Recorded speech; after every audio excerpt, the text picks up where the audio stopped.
Most people talk too much about lives they have not built yet.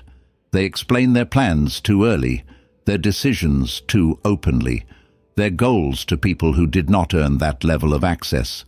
And then they wonder why their energy feels weaker, why their focus starts leaking, why their direction gets polluted the moment other people's opinions enter the room. That is the danger of overexposure. Not everything in your life is meant to be spoken out loud the moment it becomes real to you. Some things lose strength when they are shared too soon. Some things get diluted the moment they are explained. And some parts of your life begin to belong less to you the moment you start offering them up for public reaction, approval, interpretation, and noise. This is one of the hardest lessons people learn too late. They think openness is honesty. They think explaining themselves is maturity. They think constant disclosure makes them authentic. But very often, it does the opposite. It weakens their presence. It scatters their momentum. It makes them more available to judgment, gossip, projection, and interruption. Instead of moving quietly and building something real, they start managing perception. They start defending choices that did not need defense. They start narrating a life they should have been living. Stoicism teaches something very different. Not emotional coldness, not fear of people, not secrecy for the sake of secrecy. It teaches restraint, proportion, inner command. The understanding that peace is easier to protect when not everyone has access to your inner world. The understanding that silence is not emptiness. It is often strength that has stopped performing. So in this episode, I want to walk through 10 Stoic lessons that can completely change the way you use words, attention, boundaries, and silence. Because when you stop explaining your life to everyone, something powerful begins to happen. You stop leaking energy. You stop feeding noise. You stop making your path smaller just because other people are uncomfortable with it.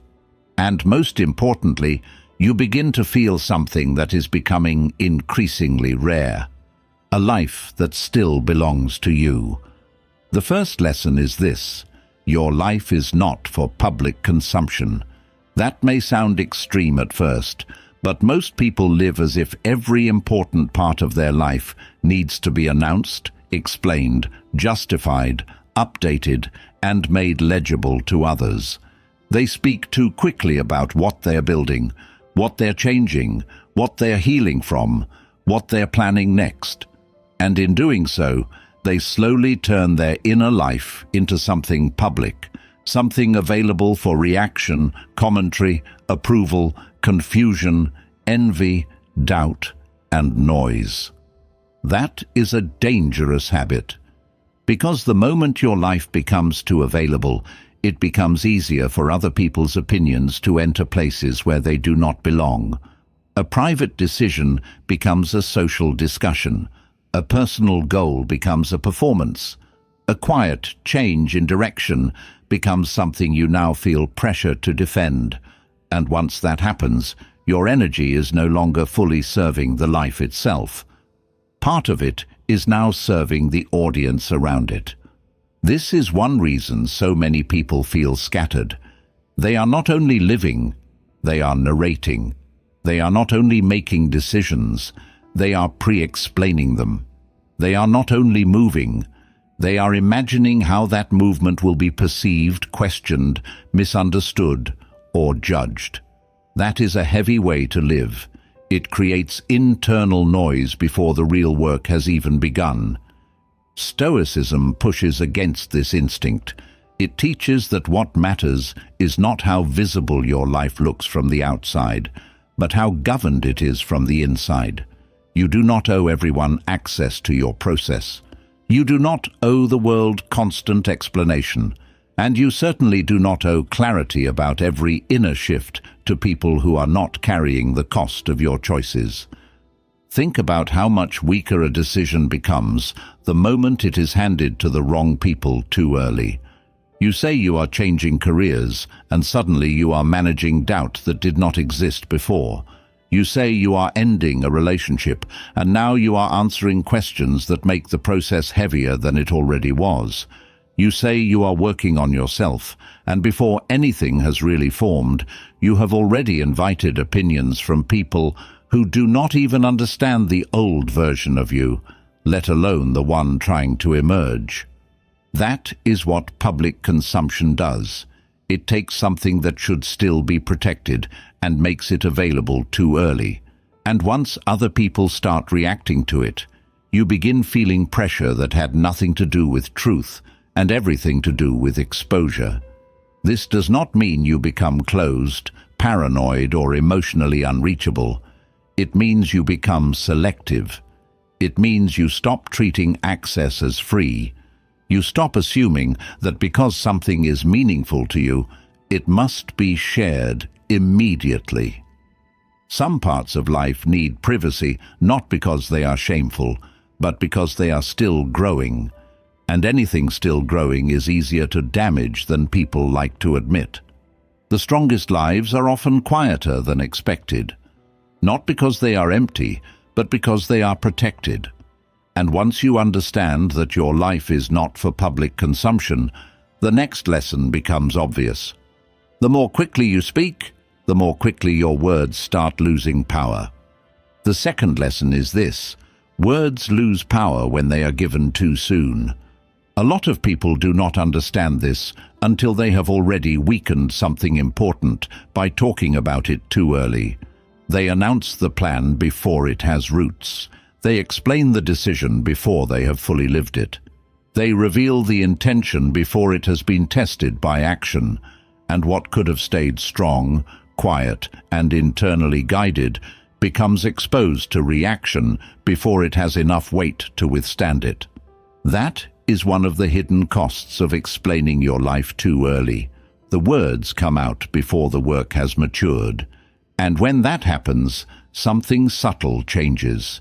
The energy that should have gone into building now gets redirected into speaking, into clarifying, into answering questions, into defending, into managing how other people receive what you said. The moment you explain too soon, your attention gets split. Part of you is still trying to move forward. The other part is now trapped in other people's interpretations of that movement. This is why strong people often speak later than expected, not because they are secretive by nature, but because they understand timing. They know that some things become weaker when turned into conversation, before they become reality. A goal sounds exciting when spoken, but speech can create the illusion of progress without the cost of real progress. A decision feels powerful when announced, but once it is exposed too early, it can become vulnerable to doubt, interruption, and pressure. A change in identity may feel fragile at first, and the wrong audience can make that fragility much worse. Think about how often this happens. Someone says they're going to transform their life, start over, build something, leave something, heal something, change something.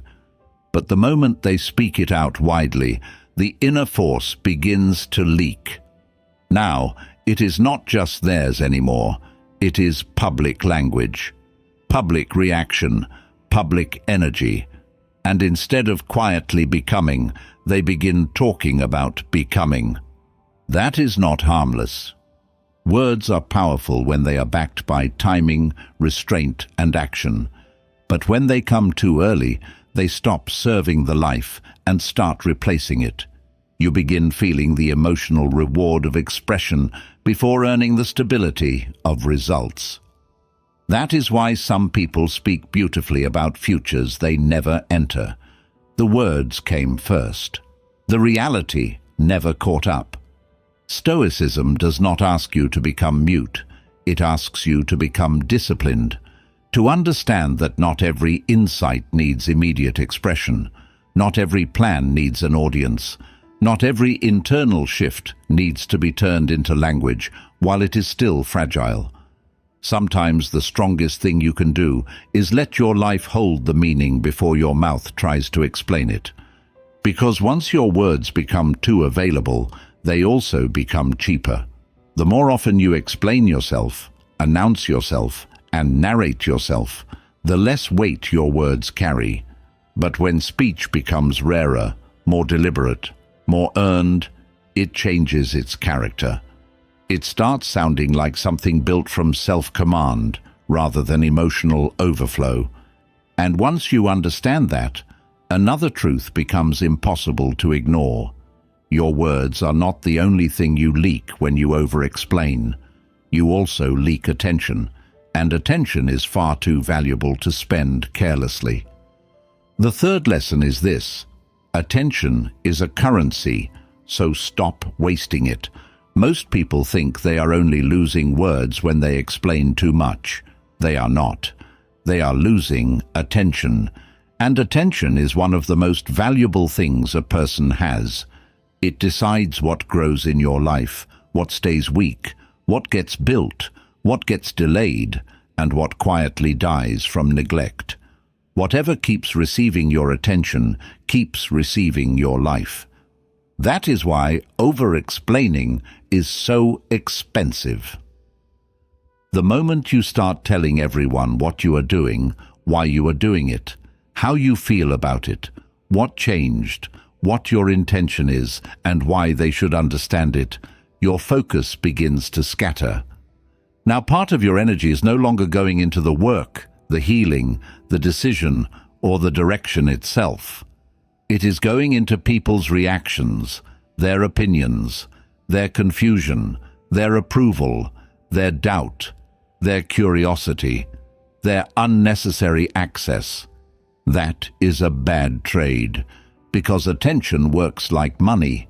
If you keep spending small amounts carelessly, you eventually become poor without understanding why. One conversation here, one explanation there, one emotional update to the wrong person, one long defense of a decision that never needed defense. None of these moments feels massive on its own, but together they drain force from your life.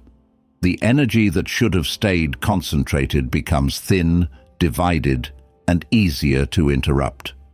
This is one reason some people never seem to build momentum. They are always available. Available to texts, to opinions, to gossip, to reactions, to being pulled into conversations that do not move their life forward at all.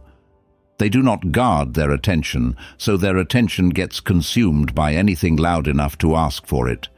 Then later, they say they feel tired, unfocused, mentally crowded, or emotionally scattered. Of course they do. Their attention is leaking in 10 directions at once. Stoicism teaches a harder lesson than people expect here. Not everything deserves your mind. Not every question deserves an answer. Not every person deserves a full explanation. Not every misunderstanding deserves correction. Sometimes peace is not built by doing more. It is built by refusing to keep paying attention to what has not earned it. Think about how much stronger your life becomes when your attention is no longer publicly available. When fewer people have access to your internal process. When fewer conversations get to touch what you're building. When fewer outside voices are allowed to sit inside your mind after the interaction is over. That is not isolation. That is discipline. It is understanding that your attention has weight, and anything with weight must be guarded. Because once you learn to treat attention like currency, you stop giving it away just to keep people comfortable. And that naturally leads to the next lesson. If attention is valuable, then access has to be limited, which means boundaries are no longer optional. The fourth lesson is this: boundaries decide who gets access. A lot of people keep explaining their lives because they never made a real decision about access. They have opinions about privacy, but no structure around it. They say they want peace, but they leave the door open to people who question everything, probe too deeply, gossip carelessly, or treat personal information like social material. Then they wonder why they feel exposed, interrupted, and mentally crowded. This is what happens when boundaries are weak. Access becomes accidental, and accidental access always becomes expensive, because the more people can enter your inner world without earning it, the more often you will feel pressure to explain yourself, to justify decisions, to soften choices, to clarify intentions that should have been allowed to stand on their own. What looks like over-explaining is often just the consequence of unclear boundaries. If you never decided who gets to know what, everyone starts acting as if they deserve more than they do. That is why boundaries matter so much here. They do not just protect your time, they protect your interior. They decide who gets details, who gets summaries, who gets silence, and who gets nothing at all. And that is not cruelty. It is proportion. Not everyone has the same relationship to your life, so not everyone should have the same level of access to it. Think about how often people confuse openness with maturity. They assume that being emotionally healthy means being available, transparent, easy to read, willing to explain, willing to reassure, willing to let everyone in so no one feels shut out. But that is not maturity.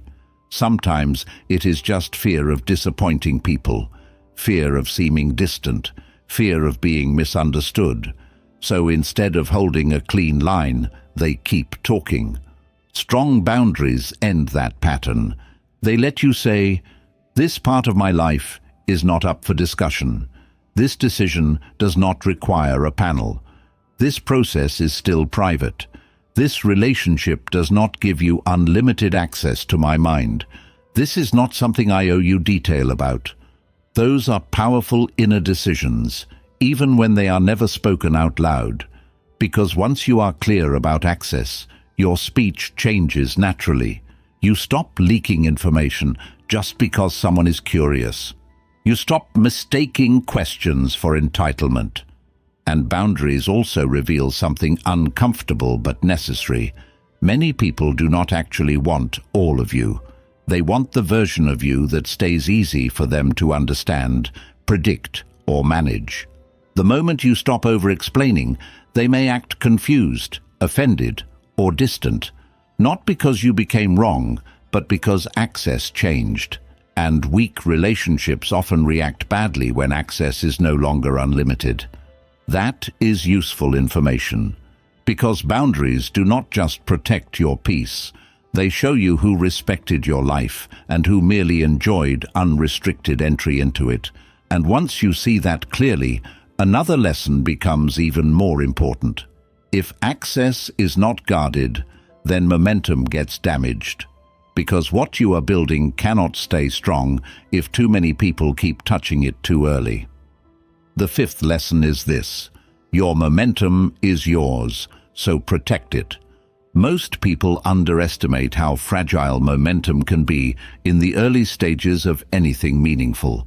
A new discipline, a new routine, a new direction, a new identity, a private commitment to change. In the beginning, it often does not look dramatic. It looks quiet, repetitive, unimpressive. It is still finding its own shape, and that is exactly why it needs protection. Because momentum is not just about action, it is about continuity without interference. The moment too many people enter what you are building, they start changing the emotional climate around it. Some will doubt it, some will question it, some will joke about it, some will ask for updates before anything has had time to grow. Some will pull you into explanations that make the thing feel heavier than it was when it was still yours alone. And even when they mean no harm, their attention can still disturb the rhythm. That is what many people never learn. It is not only negativity that breaks momentum, it is exposure. A quiet process can become unstable the moment it becomes social. This is why people often lose force right after they talk too much about what they are about to do. A plan that felt clean becomes performative. A routine that felt personal becomes something to report on. A private standard becomes an identity to defend. Now, instead of simply doing the work, they are half living it and half managing how it looks from the outside. That split is enough to weaken consistency very quickly. Stoicism has no interest in that kind of leakage. It respects the person who keeps moving whether anyone is watching or not. The person who protects the early stages of growth from unnecessary commentary. The person who understands that something does not become more real because it is more visible. In many cases, it becomes more vulnerable. Think about how many things would have stayed stronger if they had been allowed to remain quiet a little longer. A health change that got mocked before it became stable. A personal boundary that was debated before it was fully internalized. A creative direction that got diluted by too much outside opinion. A private recovery that became harder because too many people were invited into it before it could stand on its own. All of these are examples of momentum being touched too soon, and the cost is not always immediate. Sometimes the process still continues, but with less purity, less force, less inner certainty. That is the hidden damage, not total collapse, but quiet weakening. The work still exists, but now it has to fight through voices that never should have been inside it. So protecting momentum means learning when not to speak, when not to update, when not to clarify, when not to turn your direction into a conversation. It means understanding that consistency often grows best in silence, because silence reduces interference. It keeps the process close to the source. And once you learn to guard momentum that way, another trap becomes easier to avoid, because one of the fastest ways people lose force is not only through overexposure, it is through gossip, through letting their energy become part of a system that never builds anything and always consumes. The sixth lesson is this: gossip is a system, so do not feed it. Most people think gossip is just casual conversation that went a little too far. It is not. Gossip is a system. It is a way people regulate status, control narratives, test loyalties, pass boredom around, and create artificial closeness by making someone else emotionally available in their absence. And the moment you start feeding that system, you make your own life more vulnerable to it. Because the person who constantly consumes other people's private lives is usually not developing the discipline to respect yours. This is why over-explaining and gossip often travel together. The more you normalize loose conversation about what is personal, fragile, or still forming, the more likely it becomes that your own process will eventually be treated the same way. Maybe not maliciously, maybe not dramatically, but casually. And casual exposure can damage a life just as much as intentional betrayal when what is being exposed should still have been protected. Gossip also does something more subtle. It trains your mind in the wrong direction. It teaches you to live outward, to stay preoccupied with perception, reaction, and the social meaning of things. Instead of building your own life, you become someone who keeps mentally orbiting other people's choices, flaws, relationships, failures, and secrets. That is a terrible use of attention. It weakens seriousness. It scatters force. And it creates an environment where silence starts feeling unnatural, even though silence is often what protects clarity. Think about how many conversations are built on nothing of value. Replaying what someone said, guessing what someone meant, passing around details that do not belong to you, turning another person's vulnerability into social material. It may feel small in the moment. It may even feel normal, but it slowly lowers the standard of your inner world. It makes you more careless with attention, more careless with words, and eventually more careless with what should remain sacred. Stoicism cuts against that completely. It asks a harder question. Does this conversation build anything real? Does it sharpen judgment, improve character, clarify truth, or strengthen peace? If not, why is it getting your mind? Why is it getting your language? Why is it being fed? This matters because once you stop feeding gossip, two things happen. First, you stop leaking your own energy into a system that rewards noise over substance. Second, you become more trustworthy to yourself. You stop making your speech cheap. You stop normalizing access where access has not been earned. You stop participating in the kind of atmosphere that eventually makes everyone feel exposed and no one feels safe. And that choice changes more than people expect, because when you stop feeding gossip, you also stop feeding the version of social life that depends on predictability, performance, and constant visibility. And that brings you to an uncomfortable truth. A lot of people do not actually want the real version of you. They want the version they can predict. The seventh lesson is this: most people prefer the predictable version of you, not the truest version, not the growing version, not the private version that is changing faster than language can explain. The predictable version, the one they already understand, the one that fits the role they assign to you, the one that keeps their relationship with you comfortable, stable, and easy to interpret. This is one reason people become so uncomfortable when you stop explaining yourself, because explanation helps other people keep you organized in their minds. It helps them feel informed, in control, included. It reassures them that the version of you they know is still the one they can expect. But the moment you become quieter, more private, less available for constant explanation, something shifts. Now they have to tolerate uncertainty. Now they have to face the fact that you may be changing in ways that do not center their understanding. And a lot of people do not like that. That discomfort tells you something important. It tells you that some relationships were never as open-minded as they seemed.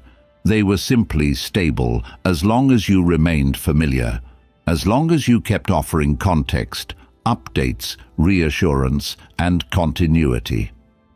As long as you kept helping other people adjust to every shift in your life. But real freedom begins when you stop making your evolution dependent on everyone else's comfort. Think about how often people subtly resist change, not because the change is wrong, but because it makes you less predictable. You become quieter, and they call you distant. You set a boundary, and they call you cold. You stop oversharing, and they act as if something is wrong. You stop asking for approval, and suddenly they seem less warm. None of this necessarily means they are evil, but it does reveal something. Many people are attached less to your truth than to their version of you. That is why explaining your life too much can become a trap. It keeps reinforcing the old map. It keeps reassuring everyone that they still know exactly who you are, what you mean, what you're doing, and where you stand. But sometimes growth requires becoming less legible for a while, less easy to summarize, less easy to place inside other people's expectations. Stoicism respects that kind of inner independence. It does not ask you to be confusing for the sake of mystery. It asks you to stop letting your life be governed by the need to remain easy for others to digest. There is a deep strength in allowing people to be uncertain about you while you remain certain about yourself. Because certainty inside matters more than predictability outside. And once you accept that many people prefer the version of you they can predict, Another lesson starts to deepen. Silence is not just a social tactic. It is a discipline, a form of training, something that shapes the self from within. The eighth lesson is this: silence is training, not emptiness. Most people think silence means absence, absence of speech, absence of expression, absence of engagement. They imagine that if they are not explaining, reacting, updating, or clarifying, then nothing is happening. But in reality, silence is often where the most important inner work takes place. It is where impulse meets restraint, where ego meets discipline, where the need to be understood meets the strength to remain unperformed. That is why silence is not passive. It is active self-command. Every time you choose not to explain something that does not need explanation, you are training your mind to tolerate misinterpretation without panic.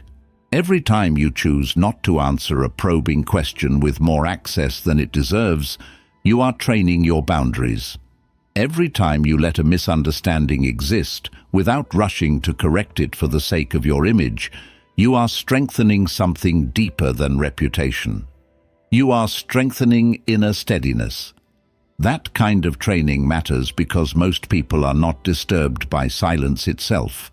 They are disturbed by what silence forces them to face. Uncertainty, lack of control, the loss of performance. The fact that not everything can be managed through words. The fact that they may not be seen correctly by everyone and may have to survive that without explanation. That is where silence becomes difficult, not because it is empty, but because it reveals dependency. Dependency on being known, approved, validated, interpreted correctly, kept in good standing, emotionally visible at all times. And if you have lived too long in that dependency, silence can feel like losing ground, but it is actually the opposite. It is the place where you stop giving that ground away. Think about how many people speak, not because truth needs language, but because anxiety wants relief. They over-explain because they cannot tolerate being questioned. They keep talking because they cannot bear to be misunderstood. They narrate themselves because they do not know how to remain solid without external confirmation. In all these cases, speech is not freedom. It is compensation. Silence breaks that pattern. It forces you to build internal certainty instead of borrowing it from conversation. It teaches you to let your life stand without constant verbal scaffolding. It teaches you to move without always being mirrored back by other people's understanding. And that is not a small thing. It changes your whole emotional structure. You become less available to social pressure, less exposed to noise, less dependent on being explained into legitimacy. Stoicism understands this well. It does not praise silence because silence looks wise. It praises silence because silence reveals governance. It shows that your words are no longer the immediate servants of your discomfort. It shows that you can carry your reality without needing to constantly externalize it. And once silence becomes training instead of emptiness, another truth follows naturally. Not everyone deserves to hear your truth. Because truth without discernment is not honesty. It is exposure. The ninth lesson is this: not everyone deserves access to your truth. This is where a lot of people confuse honesty with exposure. They think that if something is true, it should be speakable to anyone who asks, anyone who is close, or anyone who seems interested. But truth is not just about content. It is also about context, timing, character, trust. Some truths are not weakened because they are false. They are weakened because they are placed in the wrong hands. That is what many people learn too late. They share something real, vulnerable, meaningful, still forming, and instead of being met with care, they are met with curiosity, projection, gossip, judgment, advice they did not ask for, or reactions that make the truth feel smaller than it was before it was spoken. Then they walk away feeling strangely diminished, not because the truth was wrong, but because discernment was missing. Not everyone knows how to hold what is real. Some people only know how to interpret. Some only know how to compare. Some only know how to turn your honesty into social material, emotional leverage, or subtle control. And some are simply too shallow, too reactive, or too immature to be given access to parts of you that still need clean air around them. That is not cruelty. It is proportion. A lot of over-explaining begins with the fantasy that if you just tell the truth clearly enough, the right people will understand, the wrong people will soften, and the whole situation will become easier. But life does not work that way. Truth does not automatically become safe because it is sincere. In the wrong environment, sincerity becomes vulnerability without protection. That is why discernment matters just as much as honesty. You do not owe everyone the deepest explanation of what you feel, what you are building, what you are healing from, what you are deciding, or what you are becoming. Some people have proximity but not depth. Some have history with you but not wisdom. Some have emotional access to you but have never earned informational access to the deeper layers of your life. Those are not the same thing, and confusing them creates a lot of unnecessary suffering. Think about how many times people regret not the truth itself, but the audience. They regret saying it there, to that person, in that stage, under those conditions. That is the lesson. Your truth may be real and still not belong in every room. A clean inner life requires not only courage to speak, but judgment about where speech becomes self-exposure rather than self-respect.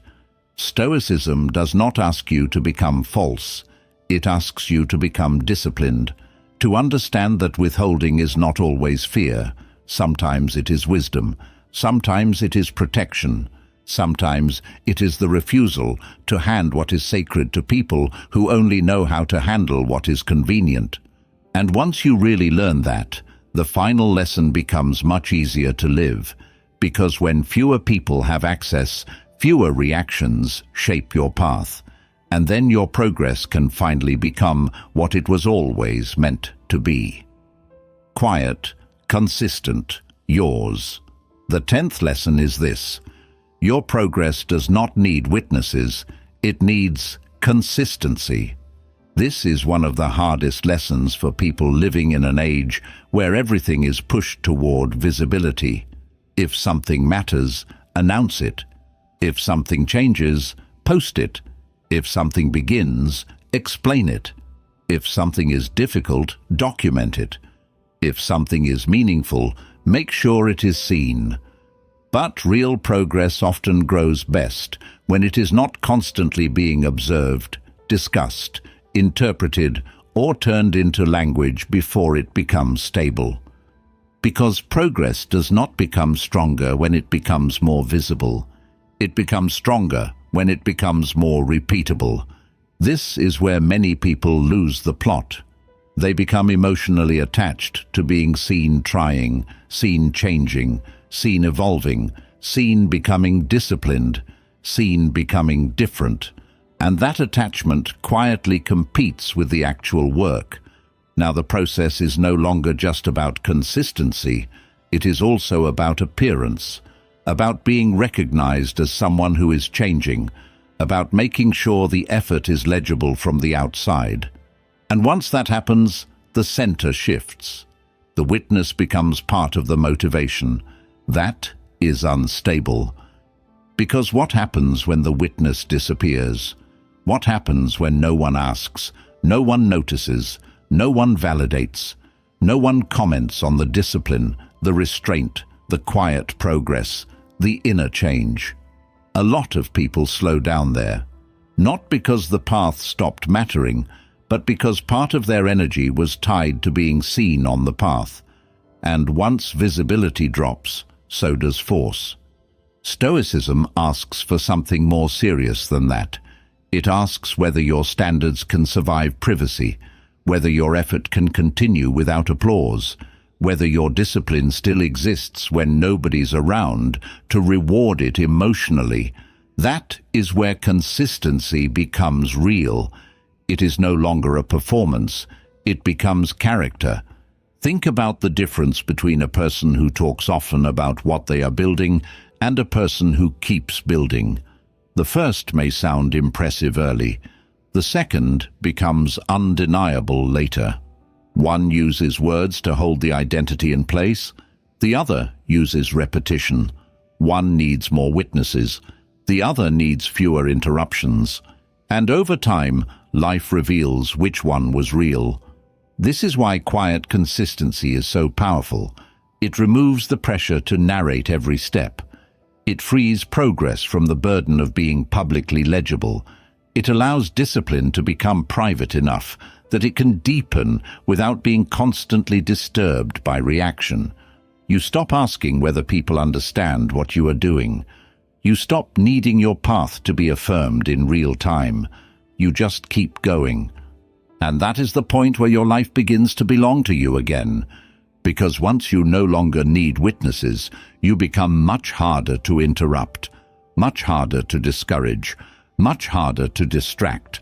The work gets cleaner, the movement gets steadier, the self gets less theatrical and more grounded, and what once needed explanation starts carrying its own evidence. That is the final freedom behind this whole episode. Not becoming mysterious for the sake of mystery, not becoming silent as an image, but becoming disciplined enough that your life no longer needs constant translation. You let the work speak later. You let consistency prove what words were trying too hard to prove early. And that is where everything starts to change. Because by then, you are no longer asking the world to hold your direction together for you. You are holding it yourself.